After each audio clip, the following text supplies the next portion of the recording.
Hello photographers, today I've got 7 tips on how to avoid blurry photos. The first tip is to remember the reciprocal rule. If you're not familiar, the reciprocal rule is an easy way to remember the slowest shutter speed that you can use when hand holding and taking a photo. All you have to do is look at the focal length that your lens is currently zoomed to and set your shutter speed to 1 over that number. For example, if you've got an 18 to 105 millimeter lens and you're taking a photo with it zoomed all the way out to 100 millimeters, you'd want to use a shutter speed of at least 1/100th of a second. Now, some notes on using this trick. First, you do not need to account for the crop factor in this. The camera shake comes from the actual physical focal length of the lens and how you hold it, not the effective focal length captured due to a smaller image sensor. Second, even though it's called the reciprocal rule, this is really more of a guideline, and you should test this with your camera and your lenses to make sure that this works for you. Third, this only works with focal lengths down to 50 millimeters. Once you get to focal lengths under 50 millimeters, you should default to 1/50th of a second for your shutter speed. At shutter speed slower than 1/50th,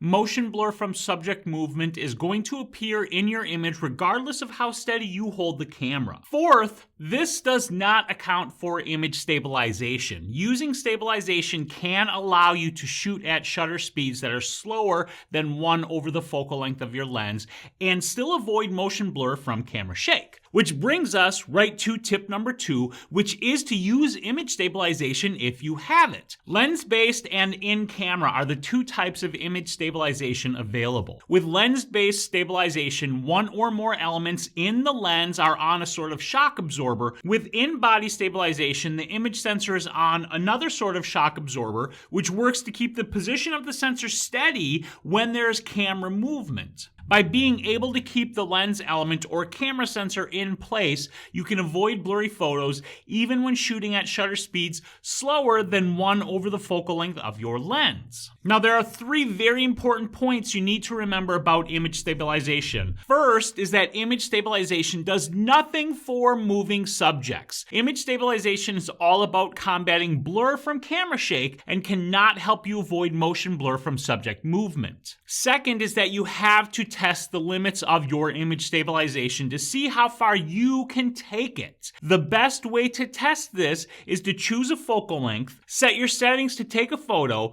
and start with your shutter speed at 1 over the focal length of the lens. Take a photo while hand holding the camera, and then adjust your settings so that your shutter speed is 1 stop slower than what you started with.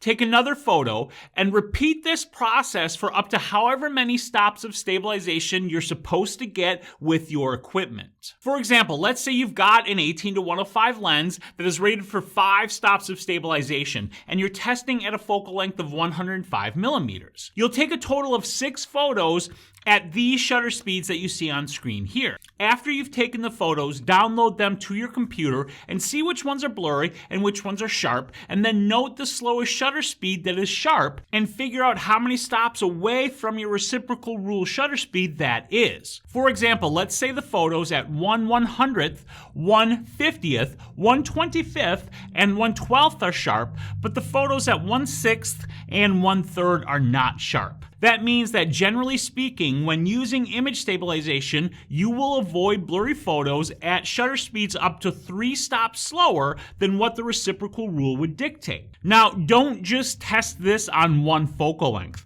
Test it across a few focal lengths through the range of your lens, and make sure you test it for every lens you have. The final thing to remember about image stabilization is that you need to turn it off if you are using a tripod. Because the tripod will hold the camera steady, having stabilization on can actually produce blurry photos because the lens element or the sensor will be moving inside of a camera that's not moving at all. So this brings us to tip number 3, which is to use a tripod. Now, this is pretty obvious, right? But it's still worth mentioning for 2 reasons. First is that you should not buy a cheap tripod. I'm not saying you need to spend a stupid amount of money on a tripod, but get a good solid set of legs and a good ball head to hold your camera steady. Second, if you're routinely in situations where a tripod won't work, then get yourself a monopod. It's not as good as a tripod, but it's way better than nothing at all. Now, tip number 4 is to make sure that you've got good focus on your subject. This also seems obvious, but I still see many photographers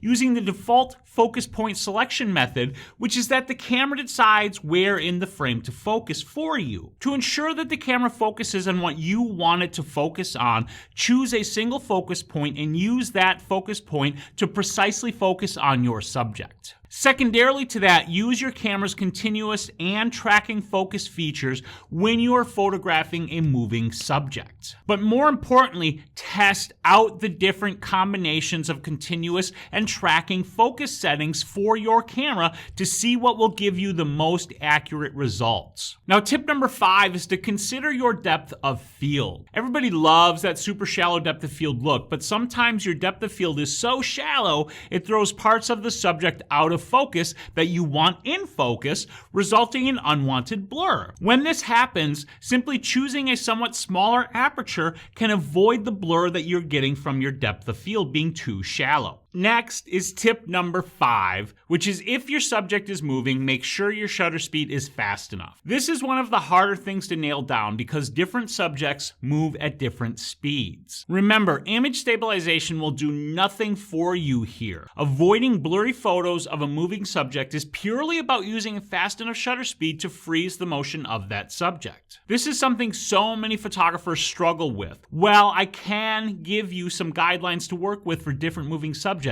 Like some of the other things I've mentioned, you have to test this for yourself to find the shutter speeds that will work for you. The best way to test is to practice shooting moving subjects in non-critical situations. If it's sports, go to games you don't care about and practice shooting the game action. If it's your kids running around, keep your camera handy and practice shooting whenever they're active. Whatever the situation, you'll find your best success in getting to the shutter speeds that you need for a moving subject by increasing your ISO and choosing a lower aperture setting, which will result in a larger aperture opening, letting more light into the camera. However, even with wide open apertures and high ISOs, shooting action is the most common situation in which you'll run up against the limitations of your gear. Recognizing when you've reached those limitations is important, and when you do recognize them, this is when it is worth considering an upgrade to your equipment. And this brings us to the last tip, tip number 7, which is that sometimes the problem is actually your lens. There are 2 things to consider when it comes to evaluating whether or not the problem is your lens. First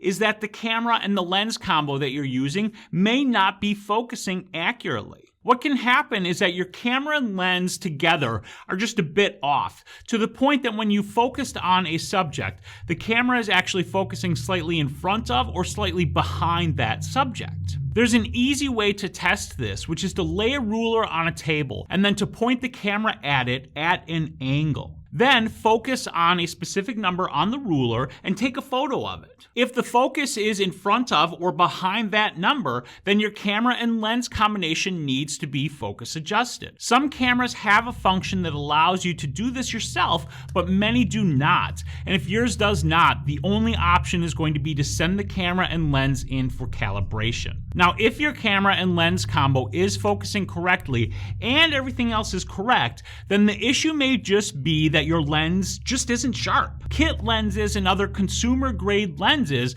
are great because they're affordable, and generally speaking, they are pretty good lenses. But they're not great lenses, and if you have a bad lens, your photos will be blurry no matter what you do. In a case like this, the answer is to replace the lens. It may be that you got a bad copy of that lens, and if the lens is under warranty, getting it warranty replaced may take care of it. But it may also be that it's just, generally speaking, not a very good lens, in which case replacing it entirely with a new and different lens may be the way to go. Now, I've put all of this stuff together for you in a free guide on how to avoid blurry photos, and the guide includes instructions on how to test the different things that we've talked about testing, as well as testing pages for taking notes on your results to keep track of everything. If you want to get that guide, you can visit this link right here. And if you have any questions on any of this stuff, let me know down in the comments. And then do me a favor and like this video and subscribe to my channel and get out there and take some damn photos. Hello, photographers. Today we're going to talk about, that's the wrong script.